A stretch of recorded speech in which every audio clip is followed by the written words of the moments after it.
Hi everyone, it's Roger and James here from the What's On at Disney Plus podcast. In this week's episode, we're going to be talking about the brand new show that they have announced, Behind the Attraction. We'll be talking about Monsters at Work moving over to Wednesdays, Black Widow coming to Disney Plus. Plus, we're going to be talking about all of this week's Disney Plus originals, including Loki and The Bad Batch, and much more. If you haven't already done so, make sure you subscribe either on YouTube or on the audio platforms like Spotify or iTunes. And you can also help support the podcast from as little as $2 a month. And doing so, you help support the channel in terms of paying for all the hosting, the software that we use. So a big thank you to our members, including Sarah for being executive level. We've also got Andrew, Jacob, Caleb, Red Marsman, Andrew, Cody, Darren, The Juice, Lester, Lauren, and James. While over on the YouTube, we've got Amy's Army, Raphael, Bad Dog Gamer, My VCR Still Works, Bina, Joshua, Adam, Dawn, Martin, Jeremy, and Sarah. Thank you for all of your support. With that, you do get early access to some episodes. So, like, for example, this week they've had early access to our Monsters Inc. review, which will be going out for everybody on Sunday. They've also been able to suggest some movies that we're going to be watching in the future. And also, we do have a weekly Q&A on YouTube, which everyone can ask questions for. On to that, let's now jump into the show. So the first big kind of announcement really of the week was a new documentary series called Behind the Attraction will be coming on July the 16th. This will be a 10-episode series developed by The Rock, Dwayne Johnson, and it's going to be all about theme park attractions, going behind the scenes, showing us all what's going on. So there's going to be, as I said, 10 episodes, all dropping on the same day, on the 16th, and we'll be looking at Jungle Cruise, Haunted Mansion, Star Tours, the Twilight Zone, Tower of Terror, the Castles, the Disneyland Hotel, Space Mountain, It's a Small World, Trains, Trams, and Monorails, and the Hall of Presidents. So this one, there'll also be interviews with Imagineers. There's also going to be some footage with Walt Disney. I'm really excited about this. I mean, we are both big theme park nerds. What did you think of this one? Yeah, definitely excited for this. It feels like maybe a logical successor to that one that came at launch on Disney Plus, the Imagineering story, which was one of the highlights of the launch titles. Obviously, I expect this to not be the same tone. It's going to be much more attraction oriented, but some of the best bits from the Imagineering story were talking about the behind the scenes stuff. Creation stories, how they got the ideas for stuff, what challenges they encountered, which caused the rides to change in ways that we're now familiar with, but they weren't supposed to be. And of course, I mean, The Rock being involved is always going to be fun, no matter how you spin that. Well, I think obviously with the Jungle Cruise, with the movie coming out, it made a lot more sense for them to kind of maybe explore that a little bit. I mean, this is one of those things of where it could be really good or it could be really bland.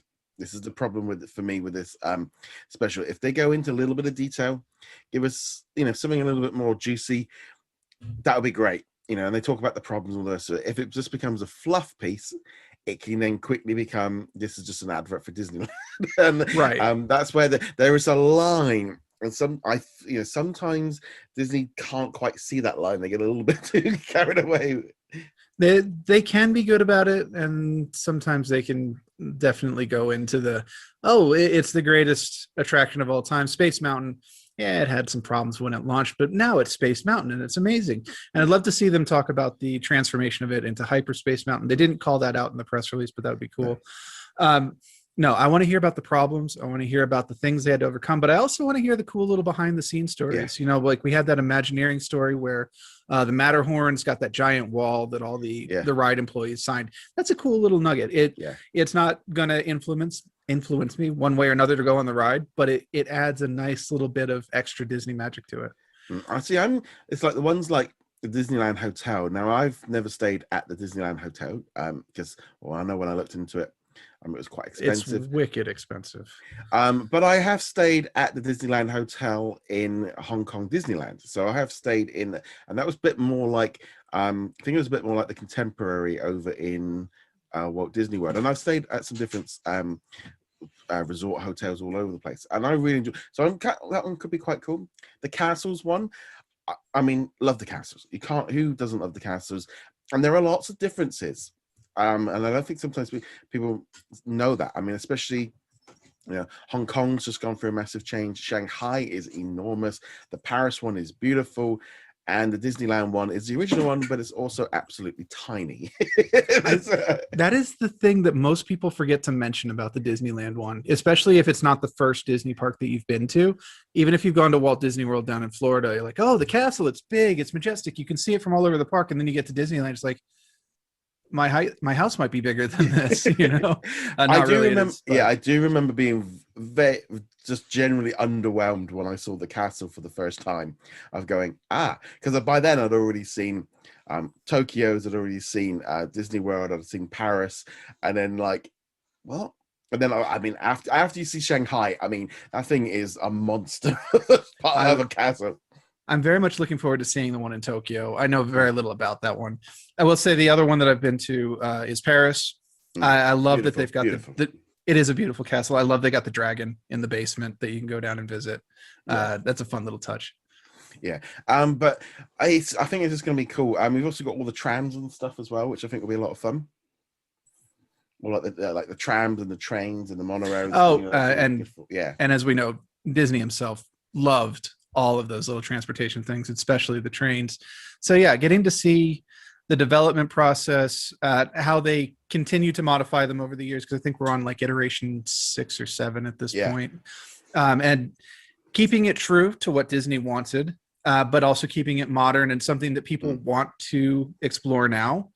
I normally like riding the train, just do a single cycle. It's a good cool down, get off your feet for a little while and see a little small show in the process. Not really a show, but you know what I mean? It's also it's never been something I use as a way of like getting around the park. It was always just like I've done it a few times.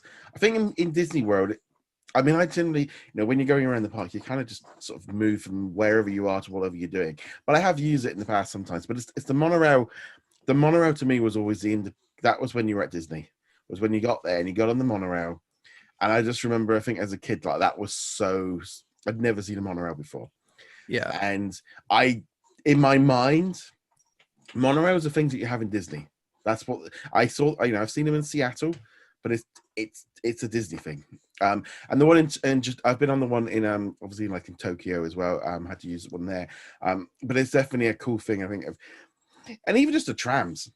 Getting on the ones especially in the car park, the ones at Disney World, where that was always a thing I remember as a kid of getting on the tram and drapes, and then it was you had the tram, and then you had to get on the monorail, and then you had to get. It was like it was a 45-minute trek across equipment just to get to the actual, park. It's funny, as a kid, I loved the monorail. I loved the trams, both at Disneyland and Disney World. But now, as an adult, when I go to Disney World, I will do everything that I can to avoid going on the monorail. I will go to one of the resorts that has like the boat, so I do not have to go on the monorail because it's so much nicer, isn't it? If it's quiet, if it's packed, it's a bit less. Well, so to be clear, I'm not talking about the ferry that goes between, although I do prefer taking the ferry over the monorail. One of the hotels at Disney World has a direct boat connect. It's the Wilderness Lodge. There's probably a couple others as well. My friend is a DVC member. So when I get to go down with them, we stay at the Wilderness Lodge, and it's so much nicer than the All Stars, which is what I normally stay at. But they have the direct boat, and it's so nice. And if you time it right, you can either leave the park or go to the park right when the fireworks are going, and you get just a great view. But there's a reason I go to the All Stars when I'm going by myself, because it is not a cheap hotel. Yeah, it's All Stars is fun. I mean, we've done it before. We were only talking last night about maybe a possible we're like a villa, but so I mean, for us it's just this constant thing that there's always a trip percolating. So for this show, for me, definitely gonna love to check all these ones out.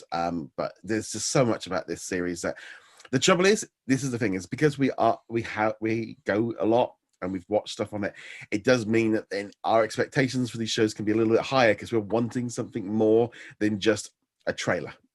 I think, right? Yeah, we know that. It's like, that we're just going on the ride, kind of thing. It is, of course, important to remember, though, that there are a lot of people who just need the trailer, though. We are part of a Disney podcast. Obviously, we are much more in Disney. We go to the parks much more frequently than most people go to the parks. For a lot of people, it's, a very, very special event that you only do very, very rarely. And the trailers are what you need to go, this is the ride I want to do. Oh, that doesn't look very interesting. We'll skip that one, that kind of thing. But I agree. I want the juicy details. I want behind the scenes. I want to learn things about these rides. Yeah, no, it's definitely cool. And I'm glad they're kind of focusing on some of the one of the actual Hall of Presidents is one I'm probably, because this is one attraction I've never done. I have never done. And it's just never been on my list of things to do. And yeah, other than the most recent president going in there causing some issues, there's been this kind of thing of going, just like, of just like it would be just something we never went on. It was just never an attraction that I don't think I even knew it existed as a kid. It was just always something that you just walk past. And that was the thing sometimes with Disney. And I just remember my sister-in-law came back from like Epcot because, well, there was no attractions, there was no rides to do because they hide all the entrances. So she just walked around the lake and like, you sure?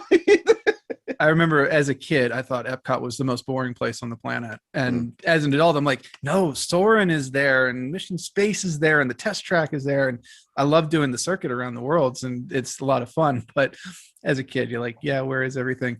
The one that I didn't know exists, well, Hall of Presidents was one. The other one was the Country Bears. Country Bear Jamboree.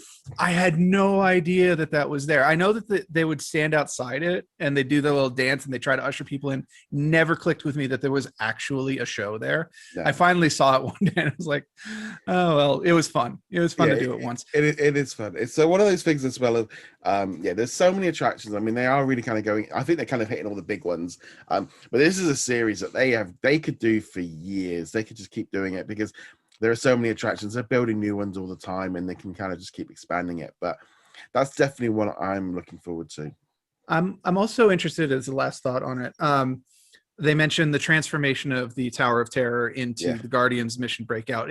That's a nice little change in the series rather than building a new ride, taking a ride, adapting it and turning it into something new and still having it feel new. So I'm very interested to see what they did with that. Yeah, well, I'm hoping like next year if I can get out to California, that I do want to go on that ride and see what that one's like.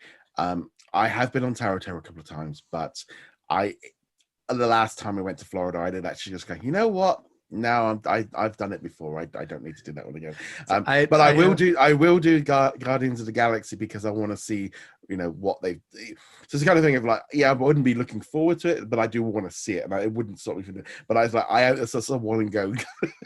I had a friend who was obsessed with the Tower of Terror, and we were in Disney World. We spent literally an entire day going back and forth between Tower of Terror and the Aerosmith Rock and Roller Coaster, and this was like Christmas time when the parks were still not just packed year round, so we could just go back and forth and there was no line. I think we did both of them like 10 or 11 times in that one day, and I've been good ever since. I don't feel much desire to go on either, honestly. I don't think it helped last time we went because they were still building Galaxy's Edge and the Toy Story area. So like there was only like 2 attractions in the park, so it was a bit like the queues were just horrendous for them. But nevertheless, so that was going to be one coming on the 16th of July. We also got a brand new trailer for Monsters at Work.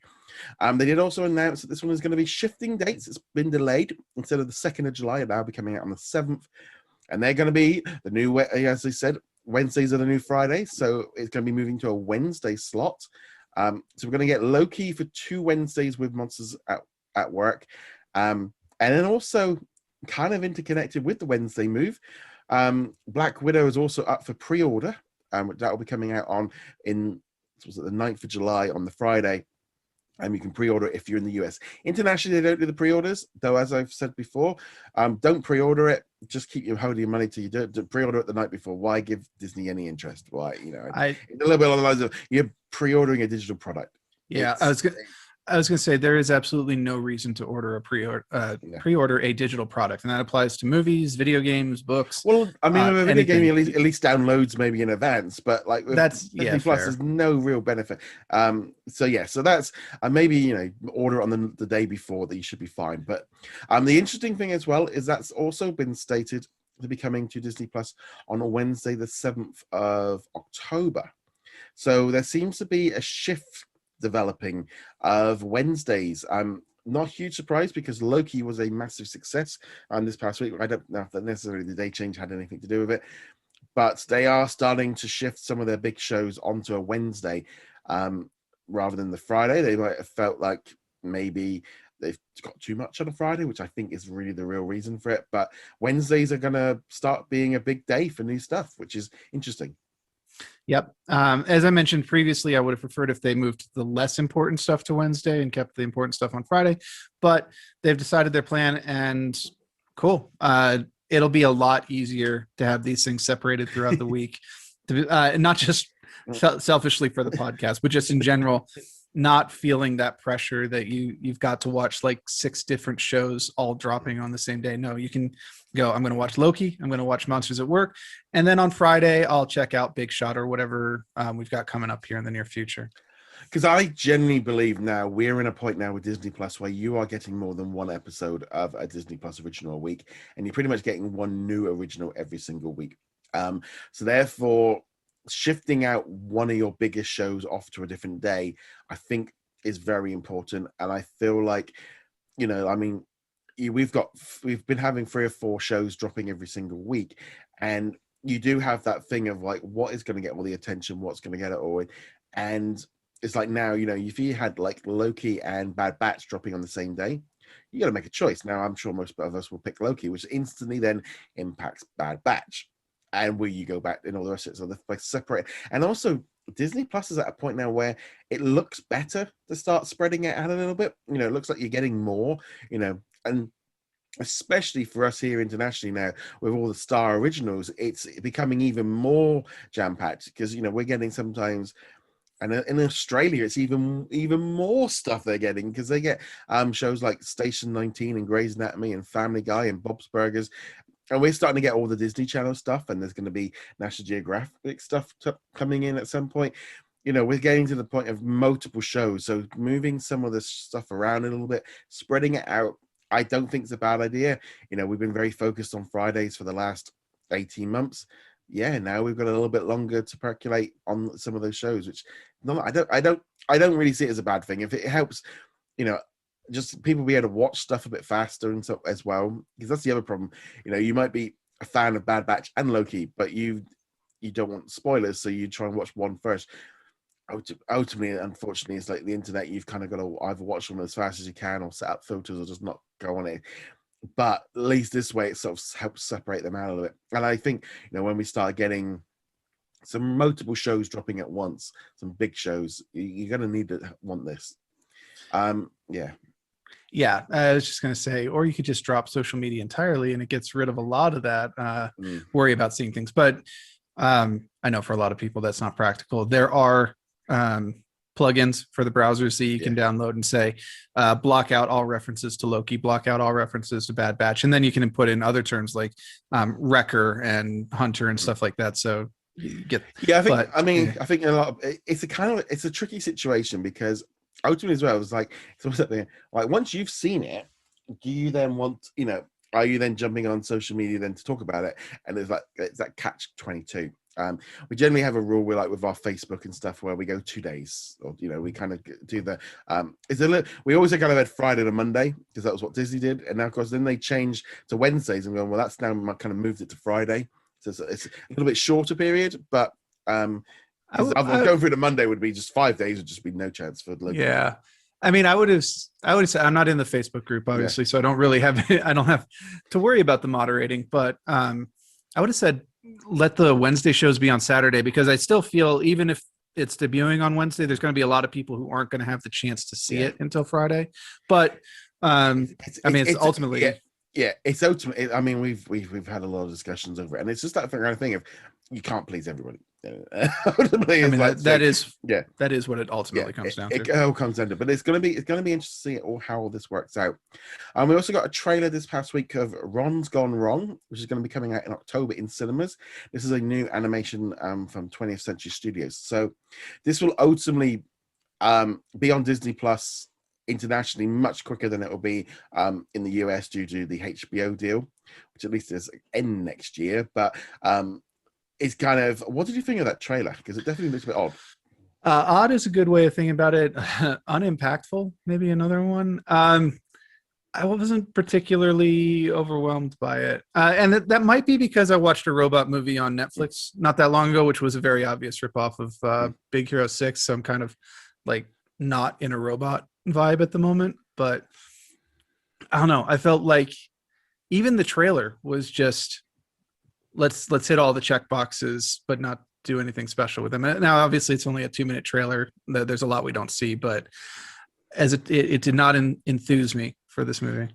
And the thing is, well, with the series or that movie, they're going to have to do it along the lines of the robot gets him out and starts talking to real kids, which then means he doesn't need the robot because, as much as it is, he can't just befriend a robot and not in the other friends, and all the friends realize that they actually need each other rather than devices, which it's a good story to tell. But it did look a little bit like it didn't quite definitely didn't blow my socks off. But it looks a bit of fun. It looks a bit of fun. I suspect that you can probably predict how the majority of this movie will go just from the trailer. The big obvious thing will be, since the robot itself is defective, you're going to learn that, well, maybe the robot or the person that is weird isn't actually all that weird. And it's all the people who are conforming and have the exact same robot that are missing out on something. Yeah. You can pretty much see where this is going. So that one looks good. Kind of look at it. You do look at that and go, all right, so you're releasing Nat, but not Luca. Okay, a little bit along the lines of like, So I mean, Luca just looks at a different level to kind of Ron's gone wrong, but it might again be the 20th century rules and what they've got in place with that one. That said, definitely looking forward to Luca quite a bit. I mean, literally like a week away, so that's pretty cool for that one. Moving on from there. This past week, obviously, we had the first episode of Loki, which we'll go into it in a minute. But also, I got to head up to London for special events at the Tate, and we got to watch the first episode. We got to watch it on a massive, great big blue tesseract in the middle of this room. It all been done out with like the Time Variance Authority logos all over the place. We all had like clear plastic chairs, and we were all separated in our little groups by a meter or 3 feet with little and stuff, and we all had to wear face masks, and we all had to put our phones in bags when we went in and seal them up. And there was a little like sort of area for a few of the celebrities that had been there taking photographs. They had a big Loki sign. I'm like, I really want to have a photo there. But there's some fans there that were from cosplay. They were all dressed up as cosplay. Because I got up to the building and I'm like, okay, so what? I didn't really know what to expect because it's the first time I've ever been to anything like this. And they're like, oh, there's a whole load of people dressed up. We weren't supposed to tell anybody. It's like, what's going on here? So they go, oh no, they're going in. And they invited 40 NHS staff from nearby hospital who'd been like, I think they'd been like helping out with the Medi Cinema thing that they have over here, where they kind of go to hospitals with a little mini cinema and kind of show it to sick kids and stuff. So that was really nice. And, everyone got to clap for the carers. And that was just a really nice touch of just like making it much more relaxed a little bit in some ways, I found, because, that was great. So we watched the first episode. I mean, it's just weird watching it on a big screen. I'm going to be honest, having not been to like a load of brown people for 2 years, it did feel a little bit weird. I'm double vaccinated, so I knew I was fine, but there was a little bit of me like going, oh, there's people in a room, and it was great. And watching it on a screen, and obviously people reacting. Tom then came out, and Tom Hiddleston, Tom Hiddleston came out, and we had a special Q&A with so they got to put a few questions on Twitter, and he kind of responded to them. He then introduced Sophia to us all as well. She spoke for a little bit. They're probably on the stage for like 5-10 minutes and stuff. He took some selfies and things with like from afar, like an Ellen kind of thing, and it was fantastic. And then he said, oh, you do want to watch the second episode? So we all got to watch the second episode. So that's obviously coming this Wednesday. I don't want to go into any spoilers on that one. But I also did an event in London, in LA as well, which had Owen Wilson and Kevin Feige, and then Tom did a video chat in. And they also did fan events in other countries as well around the world, but I don't think anyone actually was able to turn up obviously with Tom and Sophia being in the UK with all the travel restrictions and stuff, they did the event here. It was an amazing experience. I can't say how thankful I was for Disney to invite me. It was incredible. I'll be honest. It was so weird watching watching it on the screen. And then I watched it on Wednesday again, because it was a little bit like, sometimes of like just what being around people was weird. The whole thing, we said about like not going to the cinema for a while, free guy, and then like literally like, oh, we're going to this event, and it did feel a bit strange being around people. I'm glad, we all had masks on, and they were quite strict of like keeping everybody apart and stuff, and you had to leave in order, and they would come and get you to break. But it was an amazing experience, and just nice for them to kind of, this was like the first event in the UK since Disney Plus launched, because we've just been in lockdown since it launched, so there's like nothing has actually happened physically. So it was just kind of that thing of like that feeling of like, having little premieres and like getting back to some kind of normality of the normal cycle.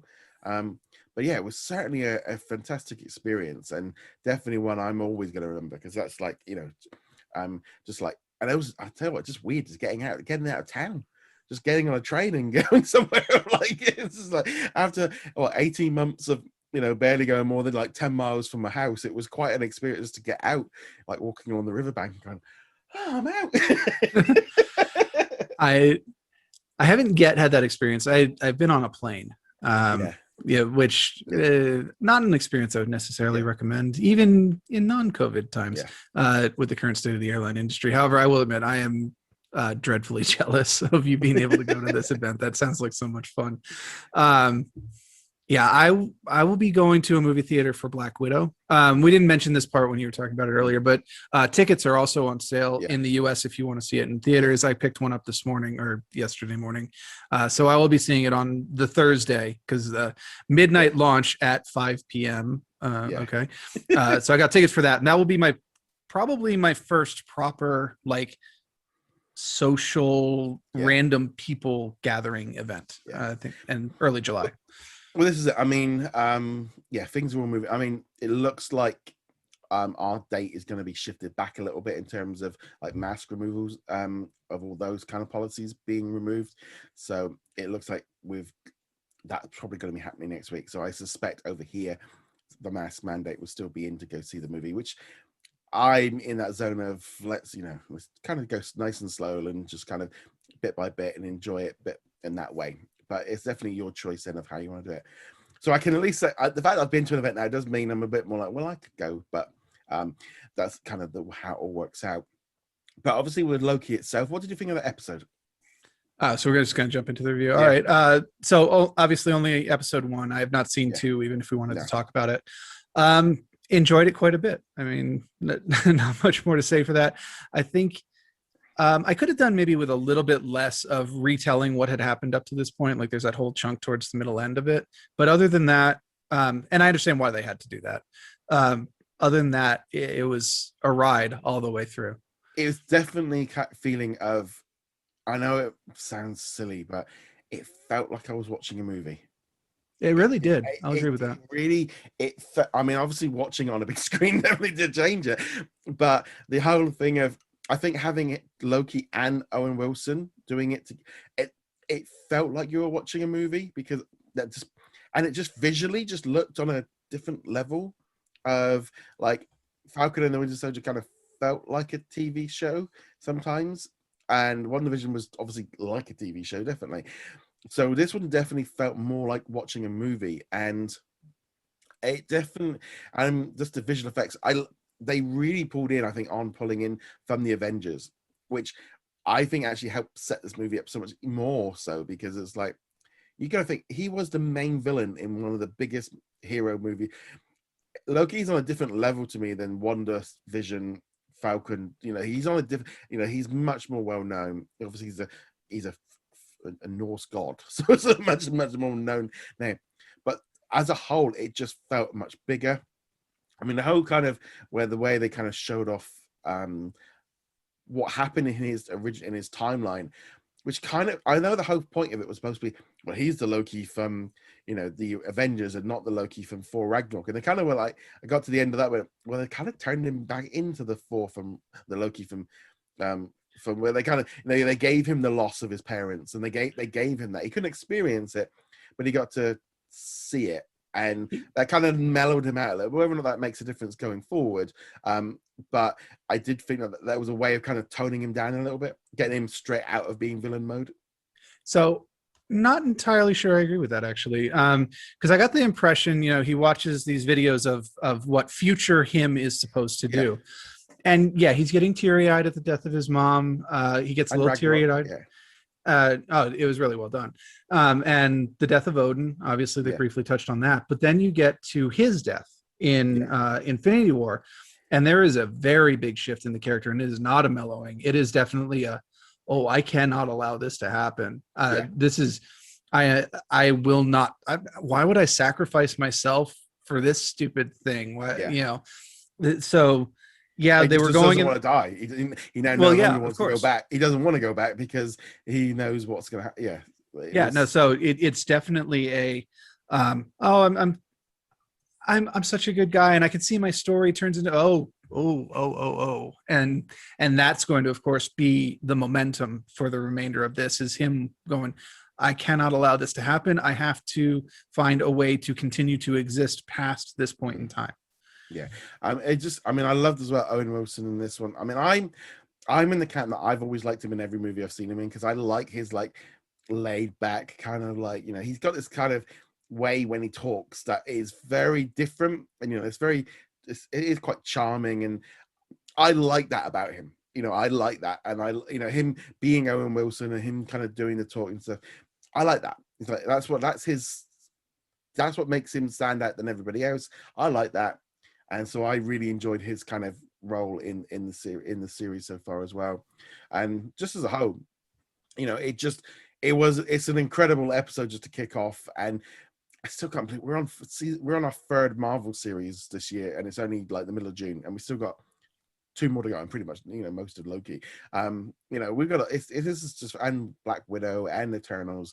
It's just after it, there's just so much, and this is just I just really enjoyed it, and I know, like I said, I've watched that episode twice now.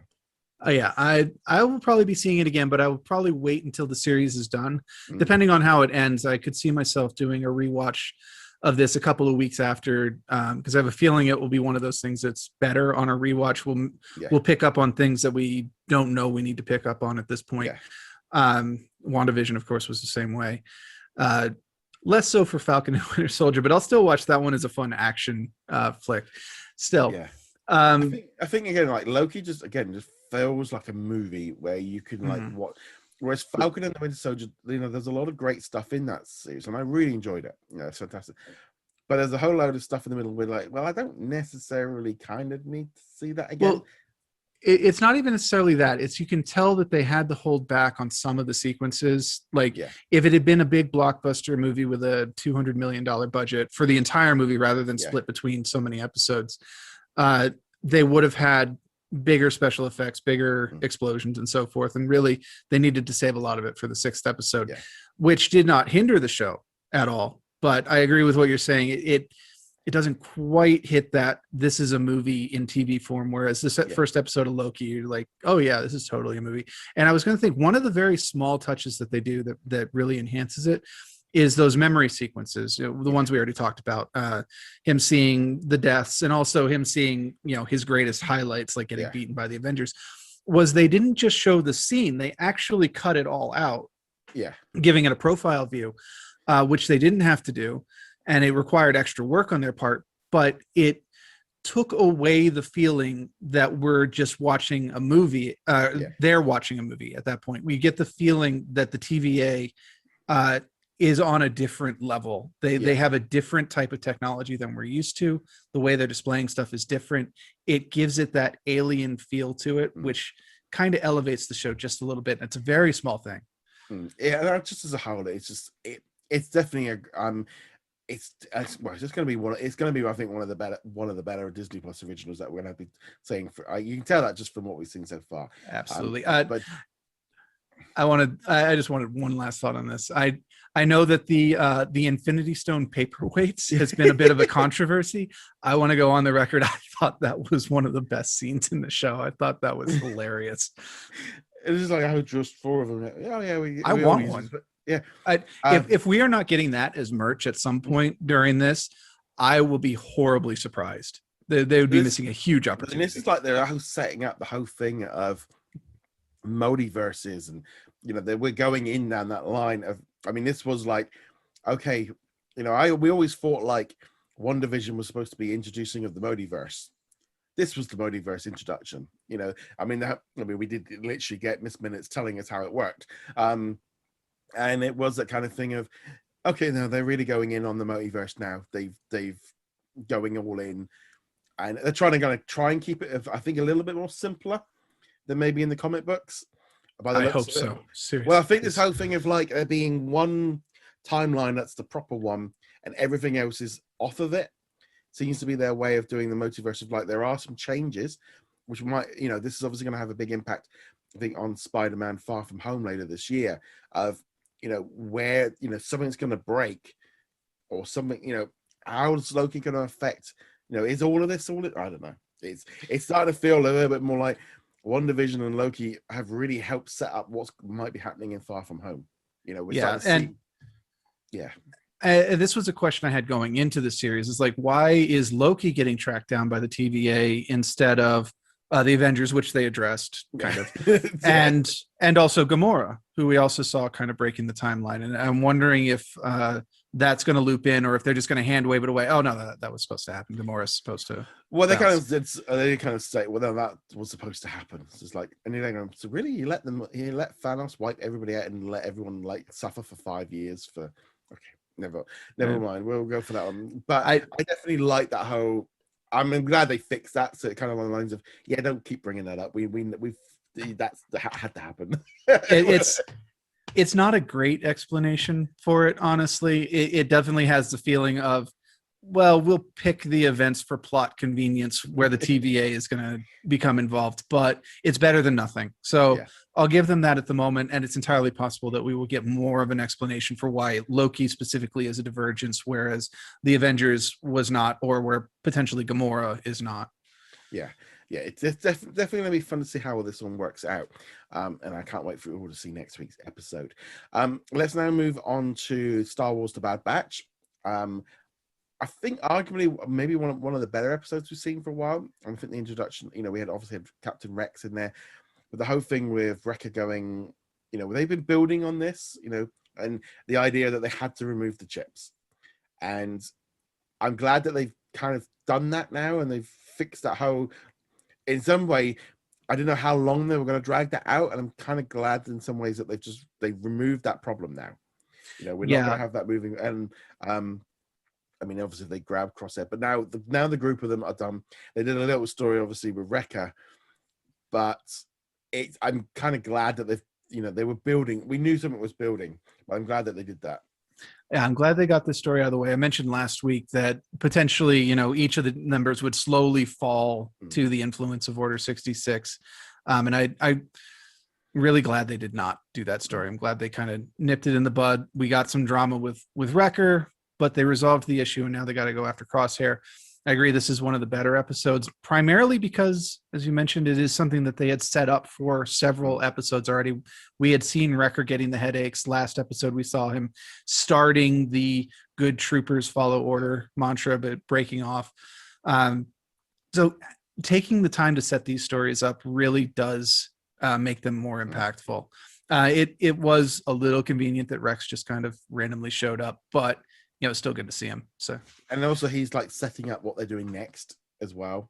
Kind of, getting them involved with some kind of rebellion, because obviously that seems to be the way they're going with that one, which makes sense. I mean, we know it's coming. I was like at the end when they kind of zoomed out and they were being watched. Like, oh, it's Crosshair. And it's like, no, it's not Crosshair.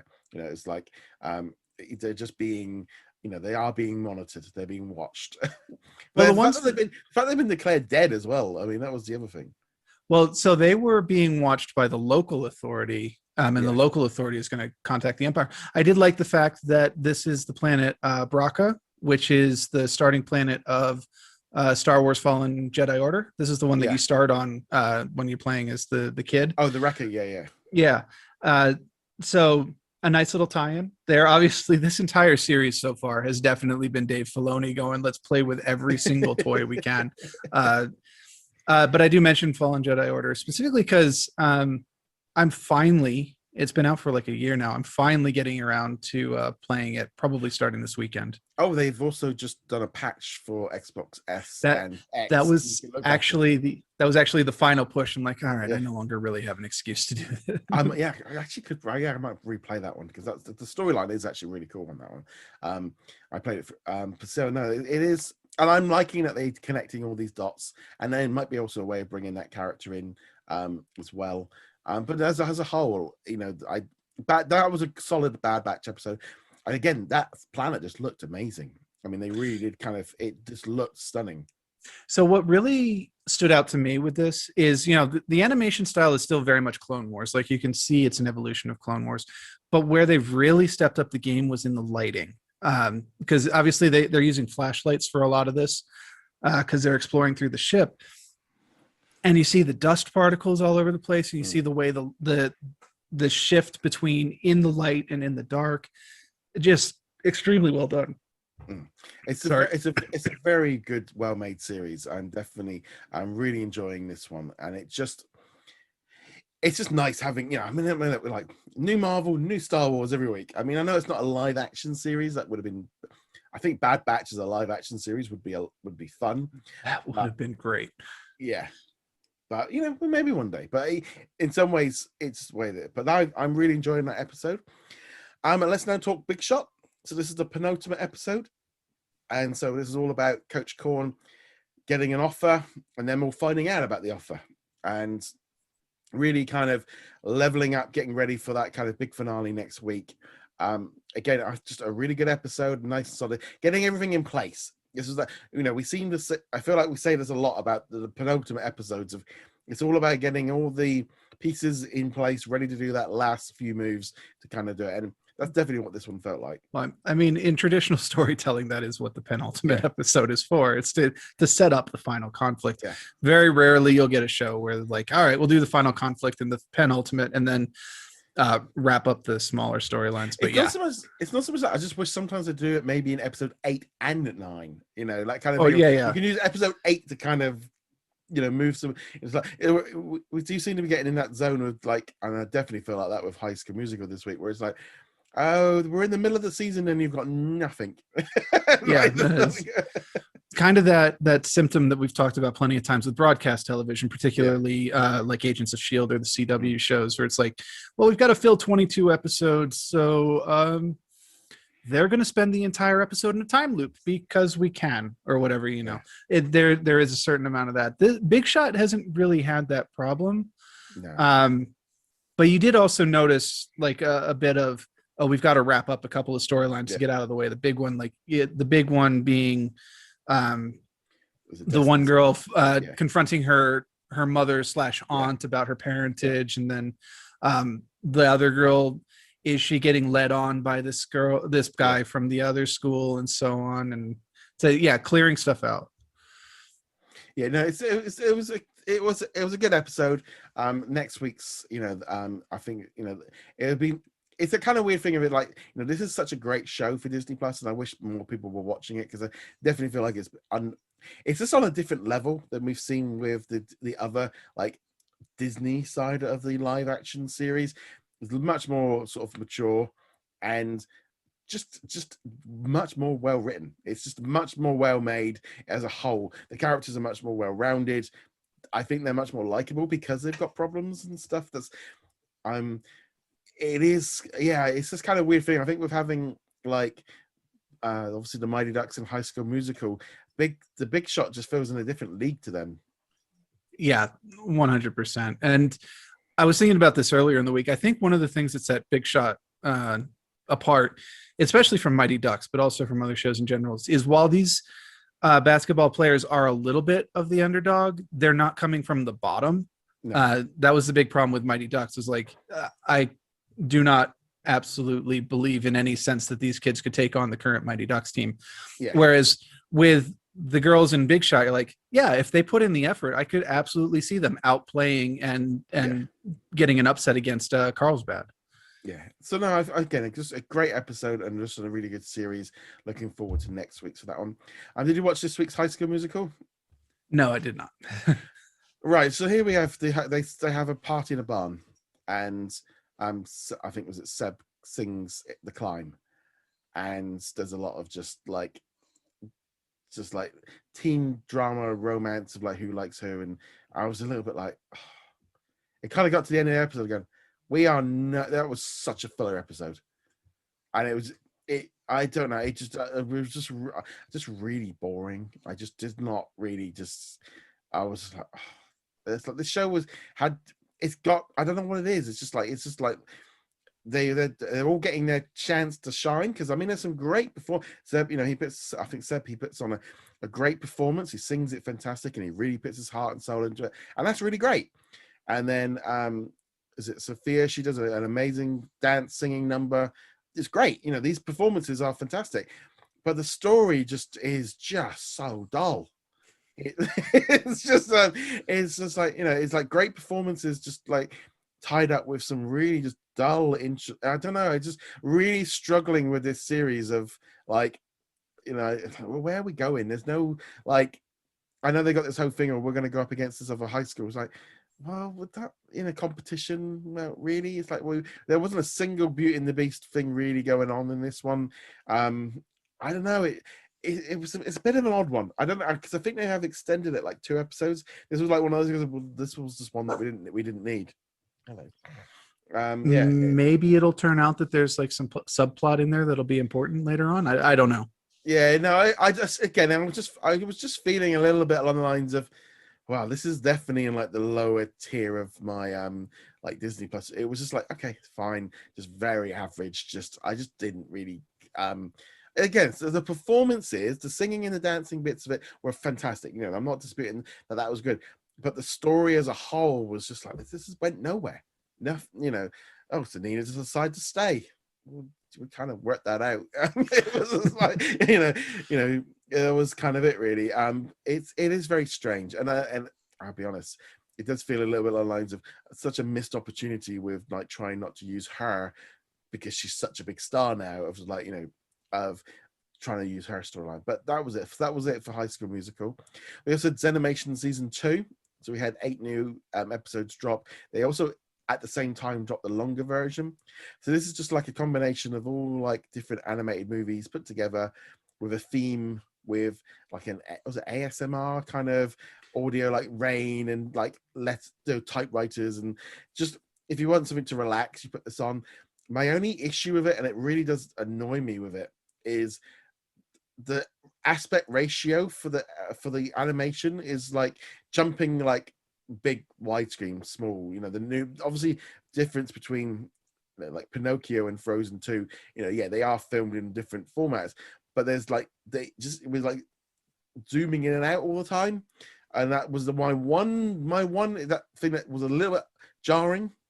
And like it would have been nice if everything was in the same like standard like format. Maybe they made them square for all of them, kept the newer ones the same size as the old ones, or put a border around them or something, rather than just going, because we were jumping around so many different styles of, and they're like, why is like Tangled in a different format? It just, I don't know, that was my one annoyance with it. But other than that, it is what it is. I see what they've done with it, and I think it's a good idea, but it's not something I would want to watch. If it had music in it, I'd probably a bit more different. But it's just the sound of rain. I don't quite. Yeah, there's a certain popularity for him. Obviously, we've talked about this plenty. There have been quite a few of this type of thing dropping recently. The aspect ratio, like they could have cropped things. I mean, it's literally backgrounds. They're not telling a story with this. It's not critical that you keep the frame on Pinocchio in the middle of it. It's like he's not even there. Just crop him, or as you said, put a border around him. I mean, like, even for me, like, I mean, I only do basic video editing, but it felt a little bit like, well, I do try to make them at least, if you're going to have a small picture, you put a background in it rather than, I don't know, and it didn't get me why, like, things like the newer movies still had squares around them. I don't know. It was my one annoyance, and it was like, you shouldn't really have this with an annoyance. This thing's supposed to calm you down. Well, in theory, I think that is the point. I will still though thank you for putting a long form one in there. Appreciate that. But as we get more and more of these, it's absolutely something that should be on your to-do list to make a playlist feature, and let us just make our own combo in some from Zenimation 1, from some Zenimation 2. Let's do some of those Star Wars walkthroughs or the planet ones. Put them all. Let us build our own playlist and cycle it. Because that's the thing, that Biomes one was so well done. Mm-hmm. Like I mean, let's be honest, they can do a Zenimation with the Pixar movies because they're not, obviously they can do that as well. I think it's a great idea. I just, that was my one little, it's not for me, but I kind of was a bit like with that jumping around a little bit in terms, it definitely felt like that could have been sorted a little bit. It just felt a bit weird. But nevertheless, so that was Zenimation season 2. I mean, there's not really much more to say on that one. Did you happen to watch The Gloaming this past week? I did. And do we know, is it called The Gloaming? The Gloaming? Well, I wasn't actually sure. Gloaming. Well, we got a brand new Star original drop onto Disney Plus this week called The Gloaming, which is an Australian TV series made for Stan, which is a streaming service in Australia, by ABC, who then ended up selling it in America to Stars, which is then now in a legal battle with Disney over Stars Plus in Latin America. and it's like, okay, so it's available now on Disney Plus in the UK and Ireland. So we get the first episode, and obviously in Australia it's on Stan, and I think in Canada it might be on Crave or Stars. It might even be on Star. I think it's on Stars there. So it's all over the place. So we got this first episode on the UK, and me and my wife watched it earlier this week, and we really enjoyed it. This was like what my wife referred to as a proper television series. This is something that we would watch normally on ITV. You know, it was like she said, that was like a show she would watch, you know, with a bit of supernatural things, because it's basically got two Australian cops, detectives, trying to track down a killer. So, you know, it opens up with someone that's been sort of killed, and they got to do an autopsy. I mean, some of it's a little bit weird and kind of leaning in on that side of things, but also you've got like all the village, all the town has all got hidden secrets, and we got to work out what's going on, and we'll be getting a new episode every week. So yeah, what did you think of this one? Yeah, so just to specify for American audience, it is on Stars. The entire series is available. I'm only watching one episode at a time, so Roger and I are going to stay on the same pace on this. Enjoyed it overall. I was a bit confused at the beginning. They were throwing a lot of different people in. As it turned out, there were a couple of time jumps in there as well. It gives a kind of a True Detective vibe, actually, which X-Files as well. A little X-Files, yeah, kind of a True Detective crossed with X-Files, or a True Detective where if the supernatural stuff was actually supernatural. Yeah. That said, like I said, a little bit confused at the beginning. A big part of my brain was going, why are you sending this guy out to, because he had to come from Melbourne, I think it was. Yeah. And it's like, you're literally sending the one guy in your team who has like 50 different conflict of interests in this case. What are you doing? Like the second they find that girl's ID card and it's from the murder from 20 years ago that he was present at, it'd be like, immediately you're off the case. We can't have you anywhere near this. Well, it's almost like the thing of like the Melbourne officer going, we really don't like you, and you used to live there, so that's your problem. And I mean, you get the whole thing as well, like with like Tasmania, like not really liking the mainland, and him coming back, and the fact that his cat was named after her shows that there was something that had happened between them. You know, they obviously were liked him at some point, and she just was not happy to see him. She was not happy in the slightest. But like the whole thing of like, you know, she obviously doesn't like her, you know, her ex-husband. There's something going on with the property developer. He's really creepy. Well, that woman from the ballet studio, the dance studio as well. Yeah, she's creepy. And then you got the guy that's running the school, and he's creepy. But I think I remember seeing him in like Home and Away or Neighbours or something, and he was that kind of thing. But yeah, it was definitely a show going, oh, this is yeah. I was like, yeah, me and my wife, we're going to be in on this series. This is to be something that we'll watch.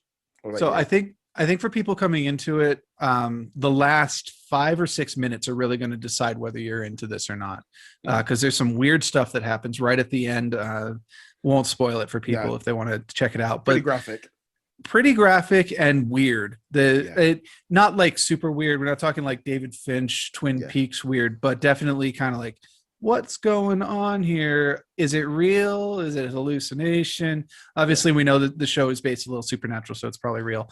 But ultimately, I'm going to give it a shot. I'm going to get at least a few more episodes. I'm not 100% on it, but I'm also more into it than I was with, like, say, High School Musical. So let's see. Well, this as I said, we had a discussion earlier this week where we've kind of we're going to try and incorporate some more of the star content, and James is going to watch it at our pace of what we're getting on Disney Plus, because Hulu is like this week. Hulu got all of Love Victor season 2.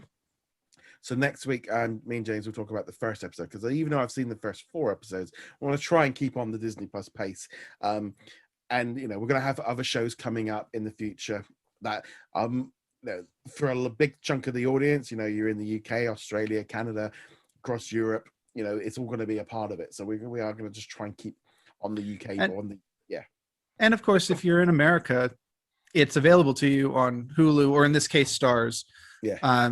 So it's not like it's content that you just have no access to, or you're just going, this is something only the UK. Yes, it's not on Disney Plus, but it is available. Well, the thing is, as well, is ultimately, like, I sort of felt this whole thing with, like, Star, and I was talking about this with my parents the other day, of like, it's drastically changed, like, what content we have access to in terms of all the Star originals. I mean, I know just from, like, the website and the YouTube channel, like, we're covering so much more content because of the addition. And I've had a few people, I had one yesterday going, well, why are you talking about Love Victor? It's not on Disney Plus. And like, but for 17 countries around the world, it is, and there's a big population of, Europe. There's like, there's a big chunk of our audience is there, and it's like the Disney streaming bundle is obviously a big thing in the US, and I think we're only going to see more and more, mixing up between the two of everything. But it is just kind of interesting of, like, someone's having some different kind of shows, and you're definitely like the Gloaming is so different from everything like you're watching, and obviously Loki is slightly different, but things like a High School Musical and is so different. And this is where, like, I mean, I like this past week, we've watched, we had a new episode of Big Sky, new episode of MODOK, new episode of Grownish, and they're all dealing with different issues, and it just make your television so much more varied. And I mean, I do feel like it's like and also we've been watching Genius as well, the Aretha. We had 2 new episodes yesterday drop. I haven't got around to watching them yet because of London kind of threw me off for 2 days. But it is, we are getting so much more content, and it is making life so much more interesting. I'll be honest, it's really helping. I mean, I am watching all the Star originals because obviously, but it's more fun. I'm just finding, like, when we were looking back at, like, it was 6 months ago, and like some shows you'd be like, I don't really, why am I watching this kind of thing? Whereas there's a load of these shows like, well, I would have been watching this if it'd been on Sky or Netflix or something else. But it's nice being able to watch, like, a bit more mature. And I think we are going to see a massive shift eventually at some point in the US with how they're doing Hulu and Disney Plus. They're just going to get Comcast out the way. But yeah, so there's a lot of fun having all these Star originals dropping on Disney Plus and just watching different things. It really does make a massive difference. Have you picked up anything else off Hulu yet? Have you been looking around? You might. No, it's mostly going to be this weekend. I will be checking out. I'm going to check out the first episode of Love Victor season 1 just to get kind of acquainted with it, and then unless I get, like, super engrossed into it, I'm just going to jump straight to season 2, episode 1, so we can talk about that next week. And I'm planning on getting caught up on MODOK. I actually need to double check where you are at in MODOK so I know how far to go. I think we're episode 4 was yesterday. We'll link up to make sure. But plan to check that one out. Yeah, no, it is. Yeah, and I was just going to think what else because I mean, there's some great originals on there. And there's a lot of originals as well that are, like, have been on other networks and stuff over here. I'll probably be taking a look at Lucifer. I think that's so far the only MCU show that I have not seen. Or not Lucifer, sorry, Hellstrom. Yeah. Mixing up my universes here. And then, I've got to double check the list. I know in the last year and a half or so, I've been like, oh, if I ever get a Hulu subscription, I'll want to check that out. If I want to check that out. I have them written down. I just need to go check with that list. We will not be talking about them because not only have they been released in the US, they've also been released everywhere else. So this is not like looking forward at the stuff that's coming out. But then as new stuff comes out, such as Love Victor, and then more future shows, we've got catching things up with like those. we're going to have shows like Only Murderers in the Building. We'll have shows like Dope Sick, The Dropouts. There's going to be some other big shows dropping onto Disney Plus internationally, and this is going to basically, if it's kind of hard with Hulu originals because not every Hulu original is international, but most of them kind of are. But yeah, there's just a lot of content coming. You know, there's a lot of different shows coming in. I mean, it's still that kind of weird thing. Like we got, like, I think in the UK we've got War of the Worlds season 2 starting next month, and then in August we're getting Walking Dead, and I'm like, I will not be watching that one. no, well, I've only seen the first episode of the pilot episode, and they're all dropping onto Disney Plus next month along with the Golden Girls. It's a good combination there. And I will say, in 100% honesty, if you told me I had to watch one of the two, I'd probably pick the Golden Girls. Well, I'm gonna have to watch it because I really don't remember that show, because that's dropping in the UK on the 2nd of July. But it's like Walking Dead. I'm gonna give 1 or 2 episodes to go see how I get on with it. And my wife didn't want to watch it, but I don't really think how I can plow through 10 seasons in 8 weeks. It might be I mean, to be fair, the Walking Dead seasons are closer in length to what you're used to on the British side. We're not talking about super long. I think later seasons got up to what, like 10 episodes or something like that. So they're not 22, 20, because I was thinking. I don't think so. I can't give you 200 episodes in 6 And I think the first season's like Breaking Bad. I think the first season's only like 6 episodes. I might be completely wrong about that. So I'm gonna have to carry on with that one there. Yeah, it's just, like I said, nice as having a lot of choice, and obviously now with the originals being split up a little bit as well, that's always a good thing. I mean, we've kind of been saying we kind of needed that, but yeah, it's nice kind of having a little bit of a break now with like Loki a few days earlier. But there we go. So that is all of this week's show. Let us know in the comments below what you've been enjoying and what you thought of all the shows. Love to hear your thoughts. Remember, you can also go check us out over at What's On Disney Plus. You can subscribe on audio and video platforms, and you can support us through Patreon or YouTube channel members from as little as $2 a month. On that note, guys, thank you very much, and we shall see you guys soon. Later.